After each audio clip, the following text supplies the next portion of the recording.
अगर मैं आपसे कहूं कि दुनिया में एक ऐसा भी देश है जहां बच्चों को स्कूलों में होमवर्क नहीं दिया जाता और ना ही कोई यूनिफॉर्म होती है और ना ही 10वीं तक एग्ज़ाम्स की कोई टेंशन, तो क्या आप मानेंगे? नहीं, मैं नहीं मानता। तो आप कहेंगे होगा कोई देश बैकवर्ड सा, पिछड़ा हुआ सा, बट ऐसा नहीं है। इस देश का एजुकेशन सिस्टम यूके, यूएसए जैसे देशों से कहीं बेहतर है। तो आज हम बात करेंगे यूरोप के एक देश फिनलैंड की, जहां का एजुकेशन सिस्टम दुनिया के बेस्ट एजुकेशन सिस्टम में से एक है। फिनलैंड की शिक्षा प्रणाली को दुनिया में सबसे बेहतर माना जाता है, पर ऐसा क्या है जिसकी वजह से यह शिक्षा प्रणाली सबसे बेहतर है? आइए जानते हैं। सबसे पहले वहाँ की सरकार ने भेड़ चाल से अपने आप को अलग रखते हुए यह जाना कि शिक्षा का असली मकसद क्या होता है। क्या अच्छे मार्क्स लाना, अच्छी डिग्री लाना, अच्छे कॉलेज में पढ़ना और एक अच्छी नौकरी पाना ही शिक्षा का असली मकसद है? परंतु ऐसा नहीं है। उन्होंने पहचाना कि यदि हम एक अच्छे व्यक्ति का निर्माण करते हैं, एक अच्छा इंसान बनाते हैं, तो वह स्वयं का, अपने परिवार का, अपने समाज का और एक अच्छे देश का निर्माण कर सकता है। जैसा कि आप सभी जानते हैं कि भारत जैसे देशों में या अन्य देशों में शिक्षा पर कितना ज़्यादा खर्च किया जाता है। इतना ज़्यादा खर्च होने की वजह से बहुत सारे लोग अच्छी शिक्षा से वंचित रह जाते हैं। इस बात को पहचानते हुए फिनलैंड की सरकार ने अपने यहाँ की शिक्षा और स्वास्थ्य को बिल्कुल मुफ्त कर दिया, जिससे वहाँ के सभी लोगों को शिक्षा समान रूप से मिल सकी। फीस देने की टेंशन से फ्री होकर अब वहाँ के लोग आसानी से अपने बच्चों को पढ़ा सकते हैं। वहाँ पे सारे स्कूल सरकारी होते हैं, कोई भी प्राइवेट स्कूल नहीं होता है। स्कूलों पर आने वाला जो खर्च होता है उसे स्टेट गवर्नमेंट या सेंट्रल गवर्नमेंट उठाती है, जिसकी वजह से वहाँ के सभी बच्चे स्ट्रेस फ्री होकर के स्कूलों में पढ़ते हैं और अच्छी शिक्षा ग्रहण करते हैं। हमारे यहाँ पर जनरली 3 से 4 साल के बच्चों को स्कूल में दाखिला दिला दिया जाता है, जिससे वे अपने बचपन को अच्छे से नहीं जी पाते हैं। उन्हें जिस उम्र में खेलने कूदना चाहिए, उस उम्र में उन्हें भारी भारी पुस्तकों का बैग थमाकर स्कूल भेज दिया जाता है, जिसकी वजह से वो पढ़ाई से जल्दी ही बोर हो जाते हैं। परंतु फिनलैंड में आप अपने बच्चों को 7 साल से पहले दाखिला नहीं दिला सकते, ताकि वहाँ के बच्चों को अपना बचपन जीने का पूरा मौका मिल सके और अपनी स्टडीज़ के लिए तैयार हो सकें। आपको जानकर हैरानी होगी कि फिनलैंड में 10वीं क्लास तक कोई एग्ज़ाम नहीं होते हैं और यह एग्ज़ाम देना भी कंपलसरी नहीं होता है। उसके बाद उन बच्चों की चॉइस पे डिपेंड करता है कि वे क्या करना चाहते हैं। वो हायर स्टडीज़ करना चाहते हैं या फिर वोकेशनल कोर्सेज करना चाहते हैं। हमारे यहाँ स्कूलों में एडमिशन होते ही बच्चों को साल भर का सिलेबस एक ही बार में पकड़ा दिया जाता है और उसी के हिसाब से उसे पूरे साल पढ़ना होता है।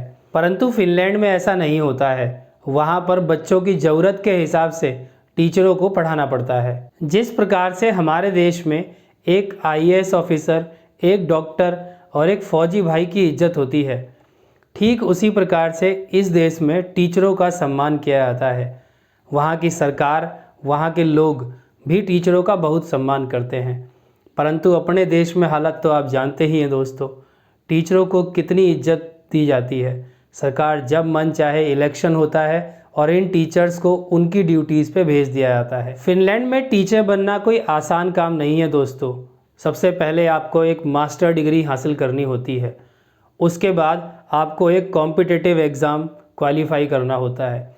उसके बाद भी आपके अंदर ये देखा जाता है कि क्या आपके अंदर टीचर बनने की एबिलिटीज़ हैं, क्या वो स्किल्स हैं, क्या मोटिवेशनल पावर्स है। अगर ये सब चीज़ें आपके अंदर हैं तो आप वहाँ टीचर बन सकते हैं। किंतु हमारे यहाँ तो कोई भी टीचर बनकर पढ़ा रहा है, चाहे उसके अंदर एबिलिटीज़ हो चाहे ना हो। टीचर बनना सिर्फ एक ड्यूटी नहीं है, समाज के प्रति एक जिम्मेदारी है। टीचर बनना एक आईने की तरह होता है, जो वह अपने विद्यार्थी को दिखाएगा वही वो देखेगा। हमारे यहाँ पर क्लास बदलते ही टीचर भी बदल जाते हैं, किंतु फिनलैंड में ऐसा नहीं होता है। वहाँ पर एक टीचर को 6 साल तक अपने बच्चों को पढ़ाना पड़ता है, जिससे वहाँ के टीचर अपने स्टूडेंट्स को अच्छे से समझ पाते हैं और स्टूडेंट्स भी अपने टीचर से खुलकर बात कर पाते हैं, जिससे ये टीचर्स अपने स्टूडेंट्स के लिए एक अच्छे मेंटोर बन पाते हैं। अक्सर ये टीचर अपने स्टूडेंट्स के लिए एक फैमिली मेंबर जैसे बन जाते हैं। फिनलैंड में स्कूल का समय 9 से 9:45 तक के बीच होता है, ताकि बच्चे सुबह आराम से उठकर स्कूल पहुँचे और रिलैक्स होकर के अपनी स्टडी को करें। स्कूल की छुट्टी 2 से 2:45 तक होती है। यहाँ का एक पीरियड 45 मिनट का होता है। पीरियड थोड़े लंबे रखे गए हैं, लेकिन हर पीरियड के बाद 15 से 20 मिनट का ब्रेक मिलता है, ताकि बच्चे फ्रेश फील कर सके। और तो और यहाँ पर स्कूलों में कोई यूनिफॉर्म नहीं है। हमारे यहाँ पर तो पहले बच्चा स्कूल जाएगा, फिर स्कूल से आकर स्कूल का होमवर्क करेगा, फिर ट्यूशन जाएगा, फिर वहाँ से आके उसका होमवर्क करेगा, जिसकी वजह से उसे खेलने का बिल्कुल समय नहीं मिलता है, जिसकी वजह से धीरे धीरे पढ़ाई से उसकी बोरियत होने लग जाती है, पढ़ाई से उसका मन ऊब जाता है और ना ही उसे सेल्फ एनालिसिस करने का कोई मौका मिलता है। इसलिए फिनलैंड में कोशिश की जाती है कि वहाँ पर हर बच्चे की ऊर्जा को पहचाना जाए और उसे कम से कम होमवर्क दिया जाए।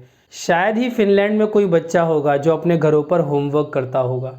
वहाँ के टीचर्स को पूरी आज़ादी होती है कि वे अपने बच्चों को, अपने स्टूडेंट्स को अपने हिसाब से पढ़ा सकें, ताकि बच्चों को पढ़ाई आसान लगे और उन्हें टाइम मिले सेल्फ एनालिसिस करने का, सेल्फ इंट्रोस्पेक्शन करने का। टाइम मिलने की वजह से बच्चों का पढ़ाई में अच्छे से मन लगता है। अब प्रश्न ये उठता है कि क्या भारत में भी ऐसा कुछ हो सकता है? देखिए, ऐसा कर पाना नामुमकिन तो नहीं है, परंतु फिनलैंड के लिए ऐसा कर पाना थोड़ा ज़्यादा आसान है, क्योंकि वहाँ की कुल पॉपुलेशन 55 लाख ही है, जो हमारे यहाँ दिल्ली की 1/6 है। सिर्फ दिल्ली में ही 3 करोड़ लोग रहते हैं, तो इसलिए कंपैरेटिवली उनके लिए ज़्यादा आसान होगा इस काम को कर पाना। दूसरा रीज़न है यहाँ के लोगों की मानसिकता। हम इंडियंस की मानसिकता फिनलैंड के लोगों की मानसिकता से काफ़ी अलग है। हम यहाँ पर बहुत सालों से एक ही जैसे सिस्टम को फॉलो कर रहे हैं, जिसे बदलना हमारे लिए आसान नहीं होगा। तीसरा रीज़न है शिक्षा पर होने वाला भारी भरकम खर्च। फिनलैंड में वहाँ की सरकार अपने बजट का 6% शिक्षा पर खर्च करती है और भारत में मात्र 2 से 3% ही एजुकेशन पे खर्च हो पाता है। तो शिक्षा पर अगर निवेश कम किया जाएगा तो ये सारी सुविधाएं आप कैसे दे पाएंगे? 1 साल पहले दिल्ली सरकार इसीलिए दिल्ली के सभी सरकारी स्कूल के टीचरों को फिनलैंड भेजना चाहती थी, ताकि वहाँ के पर जा कर के वो टीचर्स उनके एजुकेशन सिस्टम को समझ सकें और यहाँ पे आकर के कुछ सुधार कर सकें। परंतु ऐसा ना हो सका, और ऐसा इसलिए नहीं हो सका क्योंकि सरकार के पास बजट नहीं था। आई होप कि वीडियो आपको अच्छा लगा होगा। मिलते हैं किसी नए वीडियो में किसी नई कहानी के साथ। तब तक के लिए जय हिंद।